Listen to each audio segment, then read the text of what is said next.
మే నెలలో పశు ఆరోగ్య క్యాలెండరు. మే మాసంలో అధిక ఉష్ణోగ్రత ఉంటుంది. కొన్ని చోట్ల దుమ్ము రేగుతూ విపరీతమైన వేడి గాలులు వీస్తుంటాయి. అక్కడక్కడ ఉరుములతో కూడిన తొలకరి జల్లులు పడవచ్చు. అధిక ఉష్ణోగ్రత వలన పశువుల్లో నిర్జలీకరణము, డిహైడ్రేషన్, శరీరంలో లవణాల శాతం తగ్గడం, ఆకలి మందగించడం మరియు ఉత్పత్తిలో తగ్గుదలను మనం గమనించగలం. కాబట్టి పశువులకు అధిక ఉష్ణోగ్రతల నుండి ఈ మాసంలో రక్షణ కల్పించాలి. వ్యవసాయం చేసే ఎద్దులను మధ్యాహ్న సమయం నుండి సాయంత్రం 4 గంటల వరకు నీడ నందు మరియు బాగా గాలి సోకే ప్రదేశం నందు ఉంచవలెను. ఈ వేసవినందు పశువులకు త్రాగునీరు పుష్కలంగా లభ్యమయ్యేటట్లు ఏర్పాట్లు చేయాలి. నీటి తొట్లు శుభ్రంగా ఉంచుకుని రోజుకు కనీసం 4 సార్లు త్రాగునీరు లభ్యమయ్యేటట్లు ఏర్పాటు చేసుకోవాలి.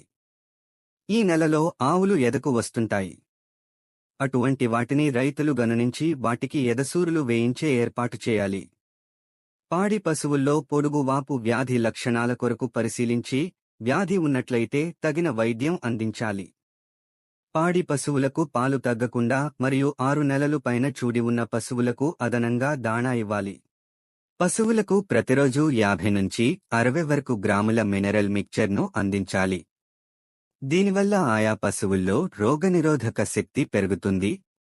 ఏదైనా పశువులు చనిపోయి కళేబరాలు ఉంటే వాటిని ఎక్కడంటే అక్కడ పడేయకుండా కాల్చి వేయడం గాని లేదా గోయి త్రవ్వి పాతిపెట్టడం కాని చేయవలెను.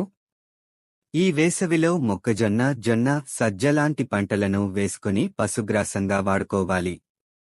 వేసవిలో గడ్డి కొరత రాకుండా ముందే సేకరించి పెట్టుకోవాలి. ఇలాంటి మరిన్ని వీడియోలు కోసం వెంటనే మా ఫీల్డ్ వెట్ ఛానల్ను సబ్స్క్రైబ్ చేయండి, లైక్ చేయండి, షేర్ చేయండి మరియు నోటిఫికేషన్ కోసం గంటను